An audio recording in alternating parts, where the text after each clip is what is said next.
On a kaka likambo il fallait qu'on obana mobali na ote me posangi sagesse mobala uti na mosala ko yazo ya kaka bwe eh osiliki bwe nini yango mais oyebi makambo mobala kutai nango na nzela te eh mais bando ye na so mono bien te on ça la problème nanga eh so on a problème loba eh eleki et pas ba maman pasteur ni tema mabele ki po ba maman pasteur po na zuwa nga na bala na kuta mobali na nga na ministère donc pour dire que na bali mobali na bali pena musala na ye zo mona sous différence ezate na basio ba osambela na basio bazana bango ka ya libanda ba ebi na nzambe te différence ezate ti na kata ba église même ba ma pasteur bino mo ekoma ke monique oh pasteur boy na protocole moi maman pasteur a se permettre yo ke bundi sa protocole aketi na ndako ba sœur ake soigne sa sœur sans maturité maman pasteur a comme à mesure à ça c'est un problème sérieux ça c'est un problème sérieux on a ndaku dans l'église té na ba limité comme bali non ndenga zabonga za na musa musute maman wana aye pona kotika dim ko ya komi na porte maman pasteur zo ba nini ke non azate mais pasteur azaki na ndaku aboyi kokotisa maman wana na kati ya ndaku alobine ke pasteur azate kene ko zele na église aba pesa pe mitema na bango pa nzambe balongola zuwa batia pembeni musala wana za mobile noté ma pasteur et puis la plupart ba pasteur pe ba batia bango ka mitema mabe bango pe comme bino lelo moi pasteur akufi bo maman pasteur a remplacé ata za ki na grâce te le roi za moi si na nga to tiara ye bon on a sa famille.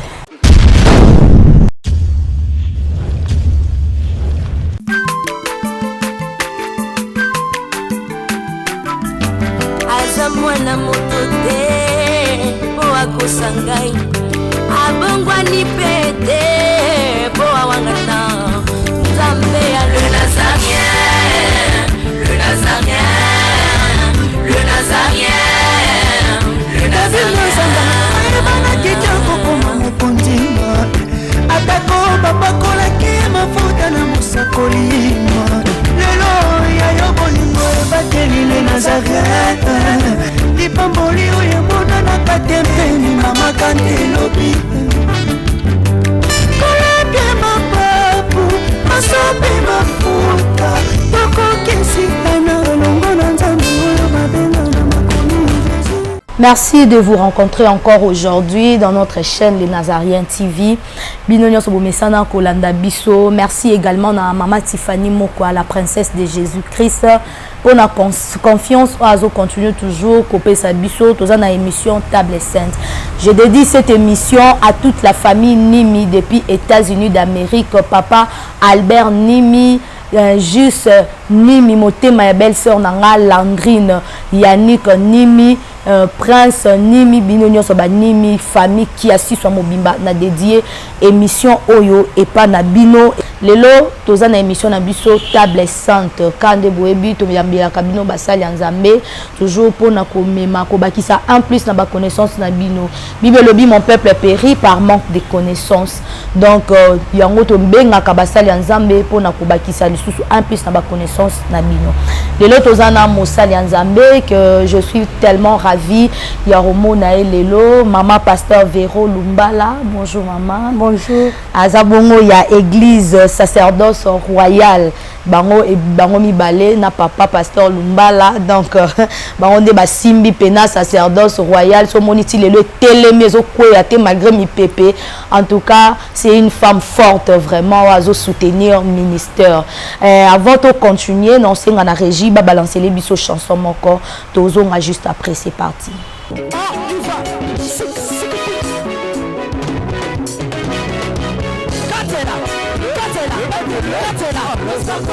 Allez, Katela,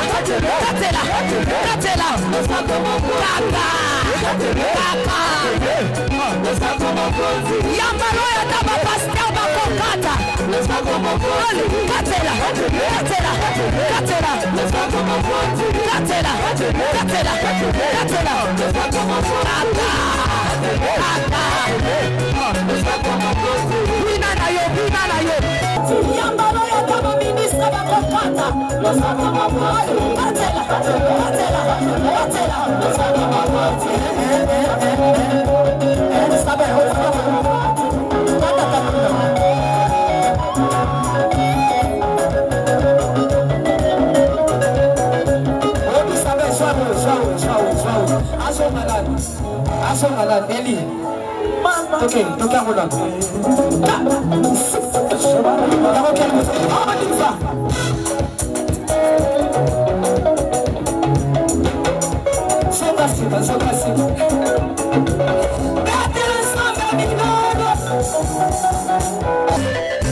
Nazokatela nzambe losako na se siko.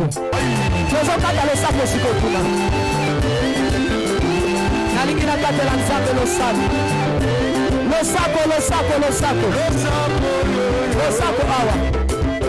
Aniva. Allez, katela. Allez, tozozonga. Tikela katela.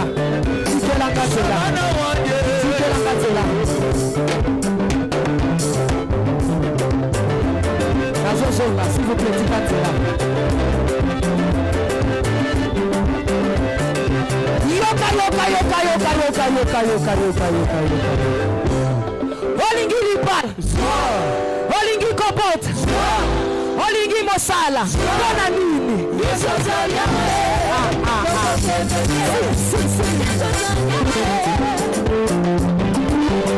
Merci Kane na annonça Kibino, toza déjà na maman Véro. Tozo lobé la thème mon corps est vraiment très capital, femme et la maturité. Le tozo mona moisi, au monara moisi, mais il y a beaucoup de femmes maturité et zate. Au mona mutakola, mutazane mukolo, mais aza maturité te. Aza maturité pardon. Donc le lot solana maman Véro. Maman ko yebisa biso lelo na yebita vato bandali lo banini lo banona balandi nyoso bazolanda yo. Merci beaucoup maman journaliste. Premièrement avant na banda na lingina banda na ko se présenter. Nazali pasteur Véro. Pasteur Véro non pas parce que naza maman pasteur non. Donc ngamoko naza pasteur Véro. Mobali nanga pe aza pasteur. Toza na église ozu toza ko diriger. Nazali maman bane belé. Bana nzali yanga moko na onzamba pesanga na molimo. Kes motuna wana otuni mama ezali ya motu ya makasi. Yango kutu na kolobeke eza base ya vie ya mutu na mukili yawa. Parce que mutu oyo aza na maturité te na mukili aza mutu ba problème. Mutu aza na maturité te na mukili aza mutu ba problème. Mais qu'est-ce qui se passe? To ko remarquer que na mukili yango to sapé na batu baza na maturité te. Et les genres de personnes qui n'ont pas la maturité, ce sont des genres de personnes baza problématiques. Baza très problématiques. Ya wana ko mone que lelo yo to ko lobela beaucoup plus moi si na maturité. La femme et la maturité. Donc tant bazo be que moi ma fille est devenue mature ou bien mon fils est devenu mature, c'est pour dire que à Koli on sent un esprit de responsabilité. En tout cas, moi, na Koli. Pour na façon ya ko sala, na façon ya ko monela makambo, na façon ya ko memela makambo, surtout ba ebaka mutu tango aza mature, na tango la problème. Ndesi ko koyeba muto ya kola to muto ya kola te. Na tango ba problème ndeni maman. Na tango la problème surtout oyo to lo tozo lobela lokwa tozo beta masolo ya ba maman ya basi. Moi si azana abiangami kozala na maturité. Pourquoi? Parce que déjà tant que zonga na kati ya Bible nzamba zoloba na Ève alobi je te ferai une aide semblable à toi. Donc pour dire que na kosalela yo mosungi oyo akokokana na yo. Donc mosungi yango nani eza mwasi. Nzambe abengi mwasi aide semblable. Donc mwasi aza mosungi. Na ba traduction mususu biblique so toza kotala tozo mona muto ba bengi mosungi aza lokwa secouriste. Donc muto a croix rouge. Nga benga mwasi aza lokwa secouriste muto a croix rouge pour dire que aza ko porter vie partout. Aza ko tambola bisika nyoso pona ko mema bomoy. Mais tango wana mwasi azo mema lisusu bomoy te pona manque ya maturité ndesika ezo beba. Mwasi aza na maturité te na ebité soki akoki ko benga za aide semblable au Bible zoloba parce que Bible tango Yesu nzamba lobi ke abengi mwasi aide semblable, c'est que atie makoki moko boye, atie ba valeur moko boye kati ya mwasi, atie ba capacité moko boye kati ya mwasi pour na koyeba ko faire face na mikakatano to mikumba ko ya liboso na ye epai ya mobali. Donc pour dire que la femme azana biloko moko boye ou peut-être mobali azana ngote mais mwasi azako compléter. Ça c'est la Bible qu'on nous dit. Bible ndezolo bela biso yango. Donc na kati ya ba capacité oyo nzamba tia kati na mwasi, nous voyons aussi la maturité. Donc maturité exacte que bato mukilika ba créer maturité non. Dans la femme il y a cette semence là, il y a maturité. Il faut maturité et zala. Moi si on a la maturité, même à ceux qui ont un problème dans mbal nae, ayebi ndenge nini ya ko gérer yango. Pourquoi? Parce que quand il y a une maturité ça. Donc la maturité étant comme nous tous na mayele. Donc dans la Bible les autres que une femme sage bâtit sa maison. Moi je peux encore paraphraser pour dire que une femme mature bâtit sa maison. Moi si on a la maturité tongaka ndako na ye. Pour moi si on a la maturité ceux qui mobali peut-être a gifler ba to quartier ba oyeba. Ceux qui va discuter na mobali voisine na ya yebi yango. Déjà ibani ke na tongo que bete la voisine na eli solo. Moi si mobali na ye par exemple a bimi libanda toi bimi tona nini tout ça ba ko ibise que to moni mobali na yo na mbasi mususu. Azui Gillette, azui biloko mabe, akenangwa bengi ba camarade bokene kotikanga.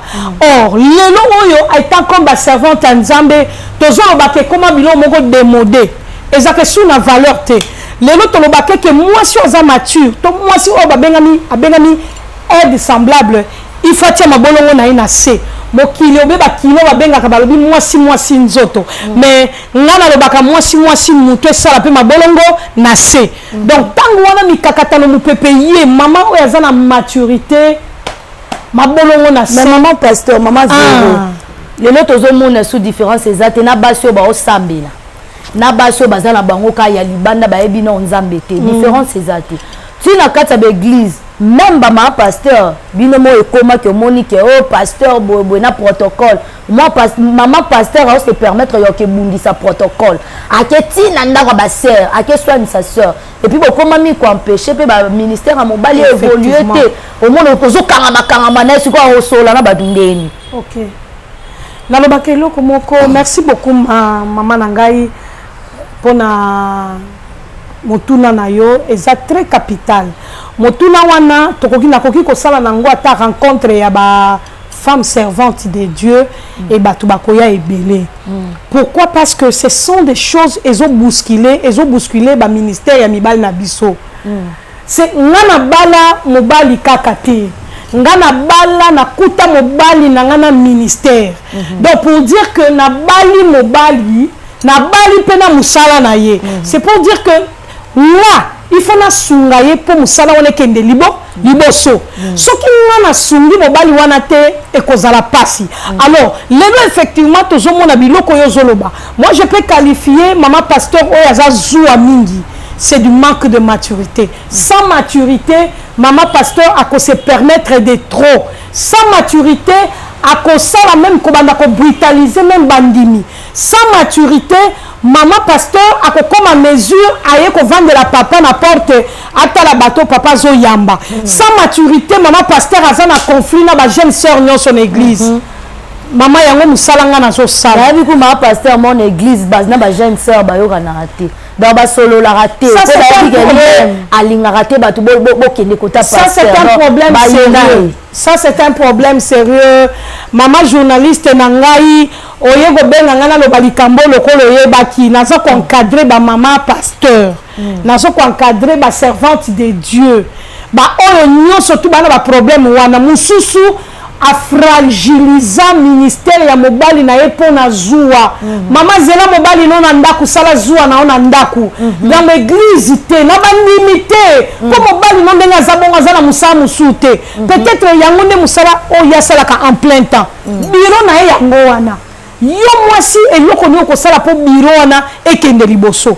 Nana ye bezala ba servante de Dieu musuba mama pasteur musuzo oyo ke maman wana aye pona kotika dim koya komi na porte maman pasteur azoloba nini ke non azate mais pasteur azaki na ndako aboyi kokotisa maman wana na kati ya ndako alobi neke pasteur azate kene kozela na église nzoka ne maman wana nzamba salaki ngolo lola efungwamaki apambolamaki maman wana yaki na dimi ya $2000 aye kopesa pasteur na ndako mais koya ye nango aye maman pasteur na kati ya zuwa na lingi na interpeller ba maman pasteur tozana musala moko eza très noble et très sensible soki to simbi yango bien te tokoboma misala mibali na biso elelo oyo soki misala mibali na biso ekufi nde kotina mibali na biso bakoluka les femmes de ministère or wana biso moko ba maman pasteur tozotindika bango biso moko ba maman pasteur tozotindika bango mama wana nzambe lo le fungamaki ayeli pasteur na ye dimi ya $2000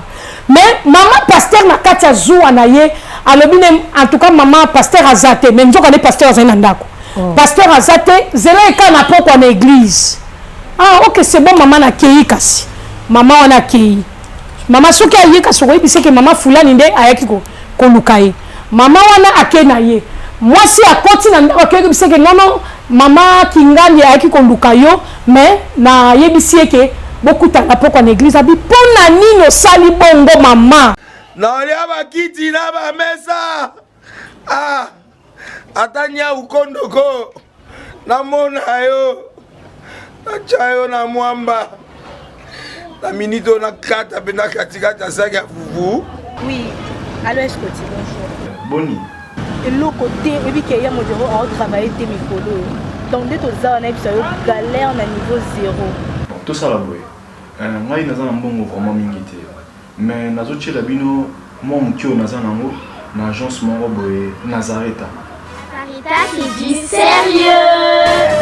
Oh maman comment des bongo donc yo pesa au futi mbongo kuna partir à poto biso to ya to jubilo na bengi ya Scotty agence mo ifungami comme nango Nazareta na kufie agence lisusu nakesa su mulongo kuna kuna eza mambo mulongo te ye si afuti mbongo kuna partir à poto biso tozoke ko récupérer biloko oli tika boyeko yeso mona makambo bongo na monte bat papesi mbongo kuna biloko récupérer biloko oli na agence ezalaka mais yango ibandi mama leki nanga yebisi ngai mais na ndimite nalingi namona kimona mbeso po likambo boye na monde na nesalama te mama yebisa ngai bapesi mbongo kuna biso to récupérer biloko kolia awa ya solo boutique Nazareta ezali boutique ou ezali ya distribution ya ba produits alimentaires nakosali po tosunga bandeko oyo même ba oyo baza na peu de ressources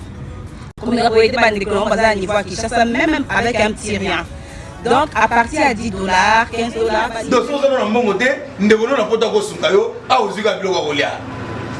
Maman Nazareta nzamba pambola ya bakise mikolo ebele awa na sena mokili ebongo awa tozawa poto yeba adresse awa na boutique Nazareta eza esika ya kobunga te toza sur avenue Monkoto numéro 1 direction Elengesa face à face na église catholique Saint-Vincent. Direction Elengesa Monkoto numéro 1 à face à l'église catholique Saint-Vincent d'école. Bon numéro de téléphone, vous en avez déjà vous en avez. Vous avez 3 numéros pour Paris, vous avez un numéro pour la Suisse, vous avez un numéro pour la Suède. Non. Nazareta. Nous allons la combo ici. Julia, nous allons kangisa kia fufu. Ya modé, yo bandika na fufu. Oui, pour la Nazareta, tu as un système en bimbi, dans bongo shingo. Bon, ok. Vous allez Silio. Ça c'est du sérieux.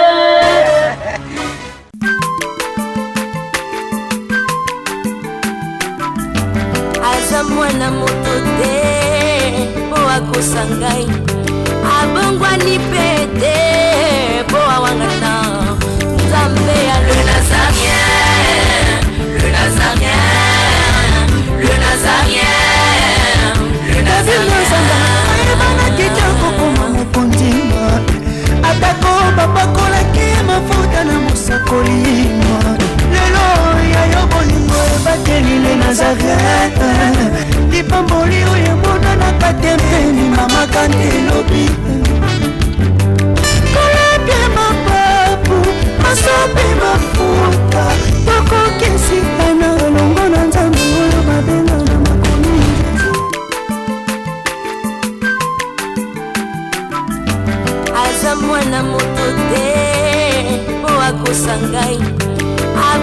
ni pete po awangana nzambe ya le nazarien le nazarien le nazarien abiboni ko eza ndako eza koyamba bandimi te ezali ndako ya pasteur eza ndako ya koyamba bandimi te azelo na église mama pasteur toboyi te ndako ya pasteur eza ndako ya pasteur me kobosana te ndako ya pasteur eza lokola hôpital peu importe heure nyonso okoki koyamba mutu aye na baproblème mpe aye na bénédiction mpo na bino ntango kaka mama wana ayebisi pasteur ndenge wana mbala moko pasteur abengi sœur wana nzoka nde pasteur azalaki na rendez-vous na sœur wana alakaki papa lobi nakoya na moko na zomi na nga bakoya kofuta nga nyongo moko boye nga nakoya na moko na zomi na nga pasteur alobi ne yaka na ndako nde yango sœur na biso ayaki na ndako e papa na biso abengi mama wana noki alobi mama zonga nazali ebimisi nani mabe Maman pasteur. Et sopimba la moko maman pasteur. Pourquoi? Parce que maman pasteur a bombi mobali naye. C'est pour dire seulement qu'elle n'avait pas la maturité. Maman pasteur a la maturité pour comprendre que il y a travail et travail. Mobali non zana bureau mobali na yo ezali église. Soit à mesure ya kufungola motema. Yango ba maman pasteur mingi faut bon de la nzamba a changé mitema na bango. Aba pesa pe mitema na bango pa nzambe balongola zuwa batia pembeni musala wana za mobali no tema pasteur. Et puis la plupart ba pasteur pe ba batia ba ka mitema mabe eleki et pas ba mama pasteur. Mitema mabe eleki et pas ba mama pasteur pour na zuwa. Eza zuwa. To boite à un certain moment pe maman na ngai ba ndimi musu ba funda ka ba accuser ka pe ba mama pasteur faussement. Maman pasteur faussement, effectivement, parce que peut-être maman pasteur sur ça dur. Non, ne faites pas ça. Bon, que ne boite, que ça boite, tout ça. Ngambo. Et tout ma pasteur a monté à ma belle, ma pasteur a zabiété, ma pasteur a zaboy. Non, ma pasteur passe un rôle il faut jouer. Bon, ma pasteur n'y est tout cas baza ma belle. Et ça va me sous azana monta logique. Azozom sa ma camion tout nanzela. Azotia ma camion tout nanzela. Azakotia ma effectivement maman. La Bible to mona bateau nzamba beta pour la négligence ta musala nzamba. Ngana mbula oyo mobali nanga tienga coordonnatrice ya église ya nini ya paroisse na biso centrale. A-t-il la coordonnatrice? Pourquoi? Parce que a pesé la confiance du fait que nous sommes dans sala moi ba idée papa to sala boy papa to zongi sabwe papa to kenena papa eloko boy boy to so to sala ko simba OK ça bo sala yango bo kipe bo sali soki na lila sala eloko papa et matinga na motema na mon to sala boy. Tout ce qu'on peut faire, c'est pour la gloire de Dieu. Il y a un peu comme le mois pasteur a koufi maman pasteur a remplacé. Ataza qui est na grâce, te le roi zara moi si nanga, to tchara ye bon on a sa famille. Kolobabor ya famille merci beaucoup maman nanga pour la question na kitoko makasi. Kolobabor a famille ataza na grâce te. Toto tchara eka benda ye kaka la tanga na zamba wana ezandenge bino bandimba lobaka wana yandenge ba ma pasteur wana yandenge bandimba lobaka bon ya famille non moi je pense que nzamba ordre nzamba ordre soki moi ça na ministère te et ben moi je pense que pasteur wana soka kufi pembeni na yeba tu bazalaki ya komona bazana misu be bazana matoi dépend de le komara ba benda muta famille ata batu ba souffrir na pasteur ba nyokwa mi na yebiso na pasteur to nyokwa mi mais le pasteur azate e komara to benda muta famille soki mama te to kozwa mwana soki mwana te président et tourner ka na famille batali banda to repesa te comme entreprise bon ezala ba o ba sala ngo ba yebi raison mais ngai na koki ko pesa raison na ngai pour nani ne sala makandenge wana parce que vision papa ndazana vision mais tant le papa a travaillé tout peut exemple je m'excuse na copie na question na copie tanga kombo tout peut exemple par exemple ya Moïse Mbiye oyo batunyo so bayebi tout peut sa Moïse Mbiye mutunyo so ayebaka Emmanuel Mbiye mutunyo so ayebaka papa wana sala musala mais moi je pense que tant bozo sala musala wana batu bakoki koyeba vision malamu eza ba oyo bazali pembeni il y a visionnaire. Donc, déjà, papa, on a bandaka ko former moi na ye. Biso to ebaka Moïse Mbiete, biso to ebaka Moïse Mbiete, nzoka ne na tango wana biso to zo ebaka papa. Nzoka ne papa na kata boule na ye, nzamba zalaki pe koloba ne ke préparer mutuni na kotika na sima, préparer les successions. Nana kotika na musala, na kopakotia mutu musala na yebi ke tango batiaki ezana batu ba kenda na bango tant que kotia Moïse Mbi ça peut na batu ba bendana na bango tout ça, mais dans tout ça ce sont des conflits humains. Et ça conflit ya batu ba msu ba bendana ba sini de ba keina bango, mais moi na tikali mais kotika la moi na tikali musala ezokoba, musala ezokende, musala ezako avancer, Christ est glorifié na musala o Moïse pas au sala. Donc voilà un peu et donc on a la koloba penza que non et comme le kola entreprise, ça c'est ce sont des faux débats. Ça ce sont des faux débats ndenge pe na ko ko balaza na mwana nga moko na lobi te ke ye muta ko tika la ko kita na musala mais na za na mwana nga moko zo sala théologie. Mwana nga za sala théologie pour que un jour azana ministère na ye. Azana ministère na ye na moment où azana ministère na ye za ko travailler et papa na sala nyoso pour nous récupérer ministère wana et quand à la kati ya sacerdoce royal aloba non papa moi j'ai ma façon de diriger ce que le Seigneur m'a donné. Yé pas autant musa na na ndenge na ye papa pe azana vision na ye ngana papa to na vision na biso to musa na biso. Donc lelo to lo biso nzamba lobi na ye que papa par exemple azate nzamba lobi que moi na wana ti akamata musala wana sopango na sacerdoce royal. Donc ça lango pourquoi pas parce que nzamba na sengi ngwana. Moi je pense que on ne peut pas condamner les hommes, on ne peut pas condamner les hommes de Dieu pour dire que ceux qui m'ont si on découvre un ministère, na kati ya mwasa mosai na nzamba, ya kosambe zate, ya kosambe zate, to mona batu lokola oya nzambe malamu wana, pasteur ya nzambe malamu akufi, mwasi na ya tikali et mwasi tikali comme musala ya nzambe malamu atamusi yango. Pourquoi? Parce que nzambe ayebi tango mobala longwe nzambe ayebi ke mwasi tika zaki pe na ministère akumbi musala na ndenge mamwana pa yeko kufa musala etikali na yebi te lelo on nzambe malamu nana zotambusa yango ezali mwana ya papa adi na bala ou bien nani na yebi te, mais c'est que moi je sais que nzamba salaka makambo pamba te. Dieu c'est un Dieu d'ordre. Nzamba salaka makambo na ye selon yemoko ndenge amoneli. Voilà un peu. Merci maman Véro Lumbala, c'est vraiment très bien. On est avec la parenthèse, toujours à la sujet de Bisso. Je salue à passant maman pasteur, maman Fifi Bipendou, il n'y a pas deux comme vous. Naebi qui yo zarano bien. Yo maman yo beno tirer la Bisso espace solo là. Solo là non na papa solo là mais capital. Yo bararake maman Zali. Donc yo mo izala mutu. Attends solo là mais yo mo zala mutu. Là vraiment na encourager ndenge osalaka maman Véro ndenge nini siko tokoyeba fruit la tête c'est ba fruit ya maturité oyo tokoyeba ke na vandi ke naza en face na vandi na maman Véro boye ngamo pe na mutema bi ke oui na vandi devant une femme mature tokoyeba ngondeni ba caractéristiques na oyeba ngondeni. Merci beaucoup na question na yo pona koyeba mwasi oyo akola to mwasi aza na maturité misala nango emonanaka. Ce qui moi suis pas collaté mais ça n'a pas eu mon âme. Moi suis né chakola ba yeba kaye devant les problèmes. Maman n'attend wa bisengo boseki moi yeba mutu exact. Mais c'est pendant des difficultés. Au Bible les obenga ba moment ya désert. Au bana Israël ta wa comme na désert ba ibisi na Moïse. Babi Moïse to ko lapider yo. Pour yo yebisa ki biso te ke makabo to kuta nango parce qu'ils ont manqué la maturité. Mais moi chose à la maturité na période ya désert, na période ya pasi ndesika okoyeba akola to akolate. Na tango oyo mu pepezo fula na église.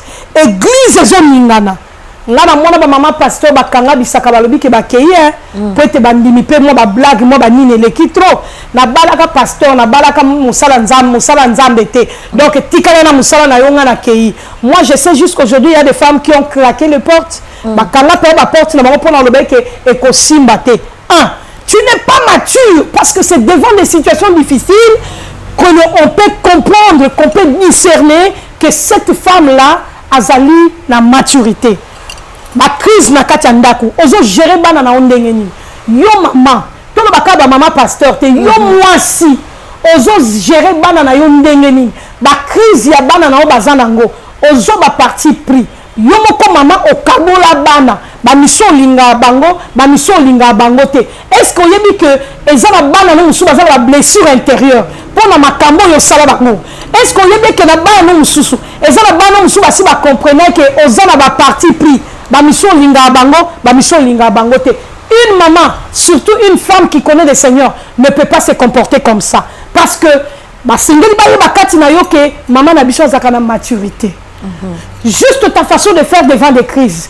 Situation on a katanda kozo gérer yango ndengeni. Situation on a ba voisine ezala ngo ndengeni. Moi so azaka songi akolate. Oyo okuti batumi bale balingana dès que yo koti troisième personne, tu es là pour diviser. Munoko songe tu. Donc soki okoti kaka obandi ko panza. Maman eza pasi. Ce sont des signes de manque de maturité.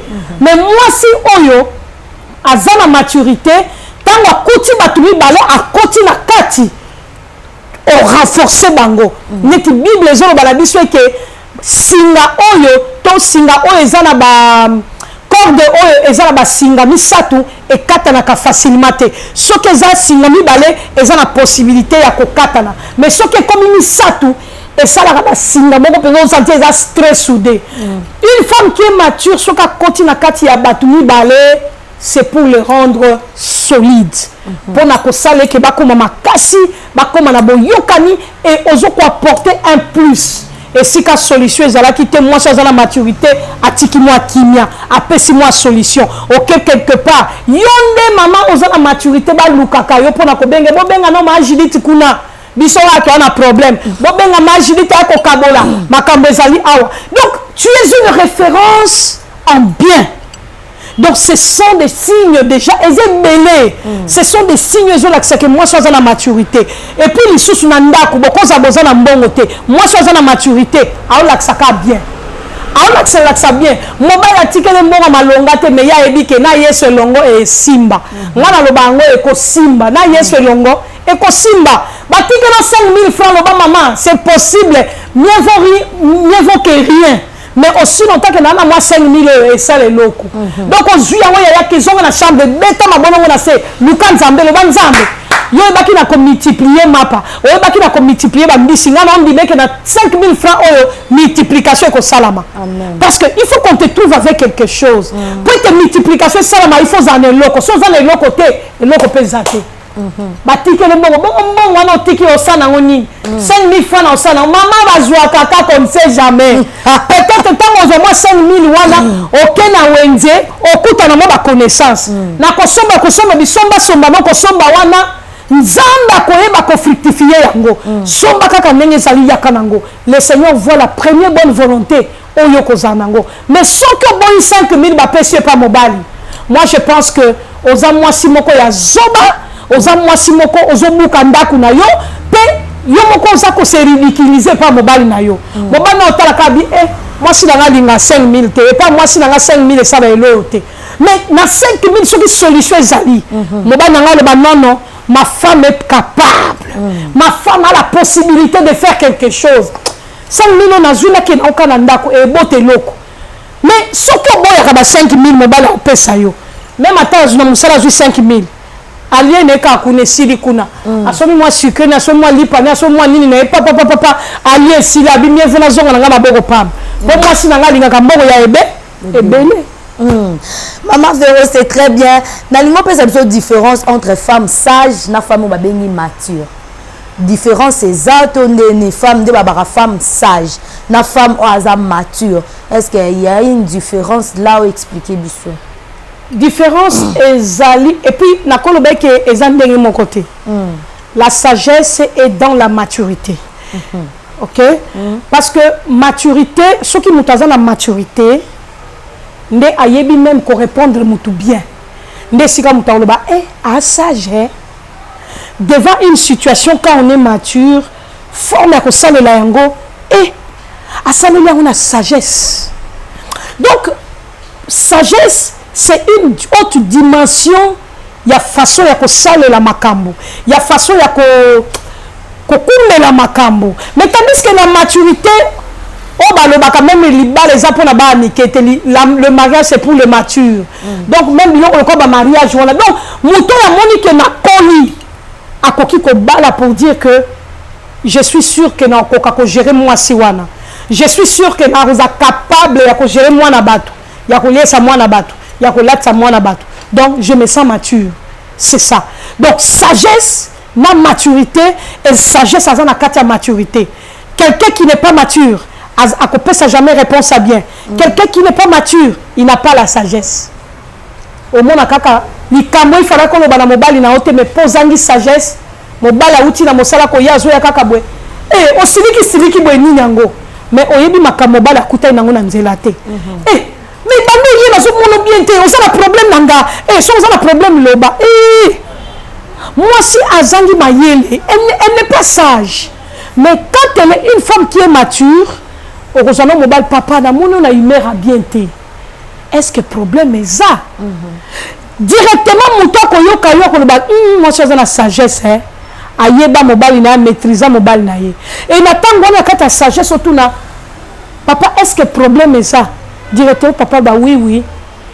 Nanzela, tant on a accueilli un transport, bah, fina qui n'a mis sapi, na taxi. Directement, on comprendre quand la mobile c'est dû à quoi. Mais ce qui moi ça zoba, au Bible les la femme insensée. Directement,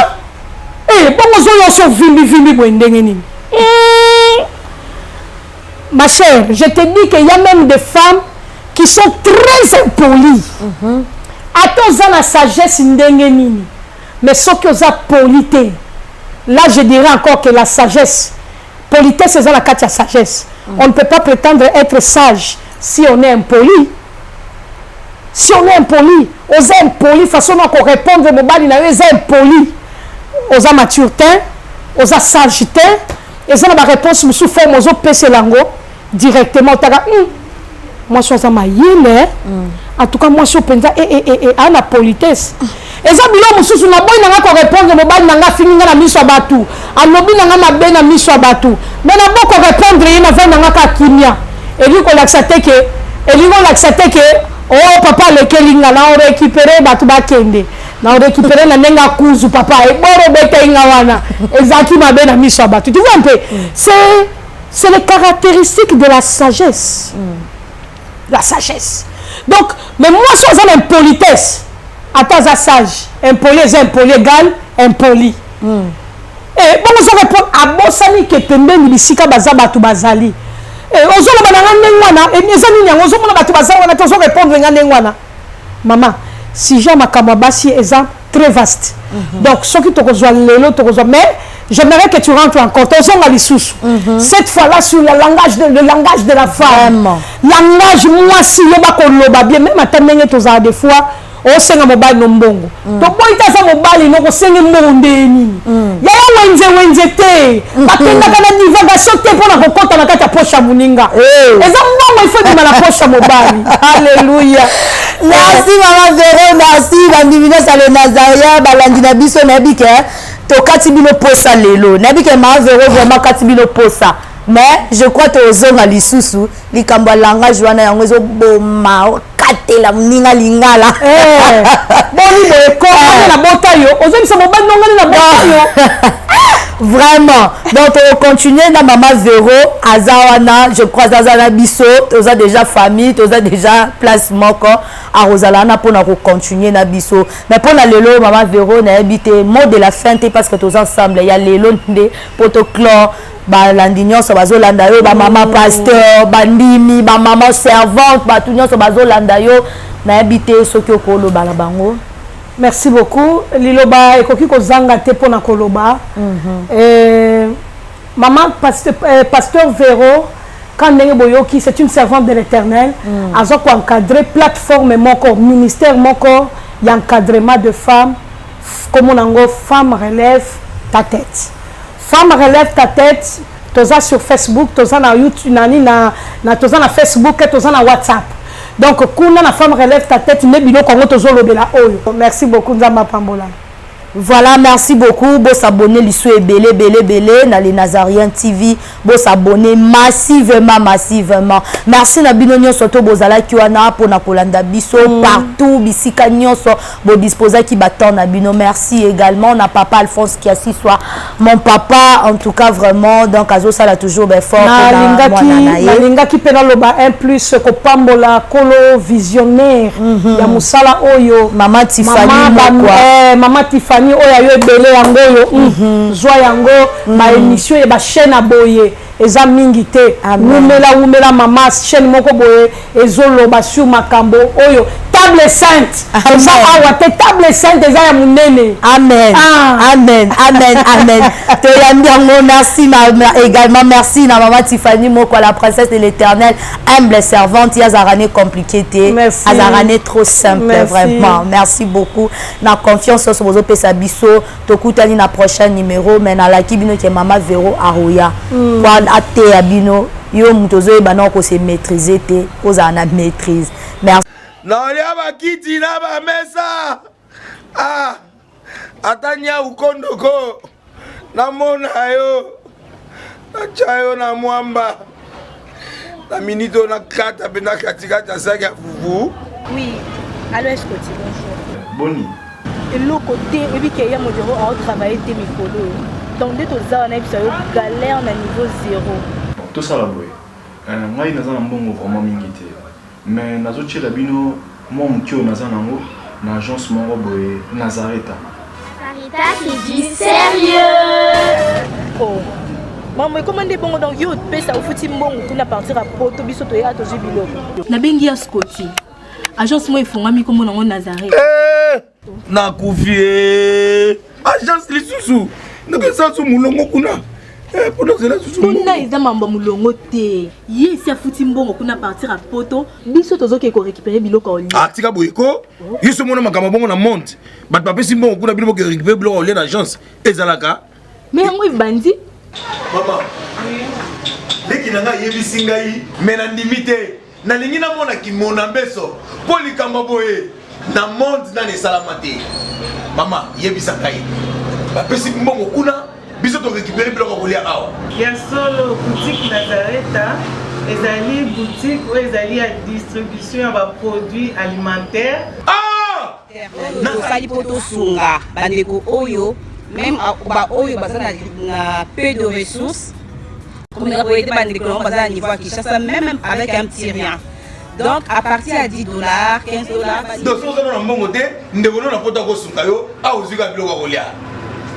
Maman Nazareta nzamba pambola ya bakise mikole belé awa na sena mokili. Et bongo awa tozawa photo yeba adresse awa.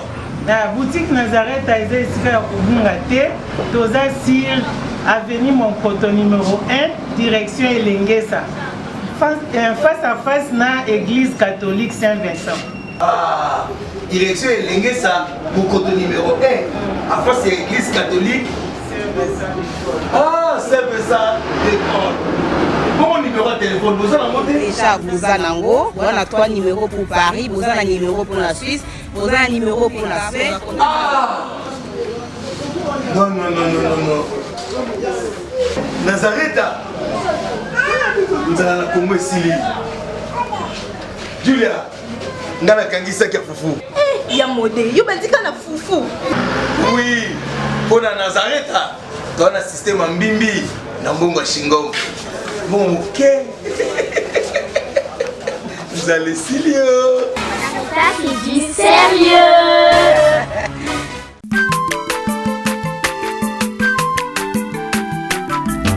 Aza mwana moto te po akosa ngai abongwani pete po awangata nzambe ya le Nazarien, le Nazarien, le Nazarien, le Nazarien. Kitoko mokondima atako babakolaki mafuta na mosakolima lelo yayo bolingo ebateli le Nazareta lipamboli oyo emonanaka tempeni mama kandi elobi kolapie mapapu masopi mafuta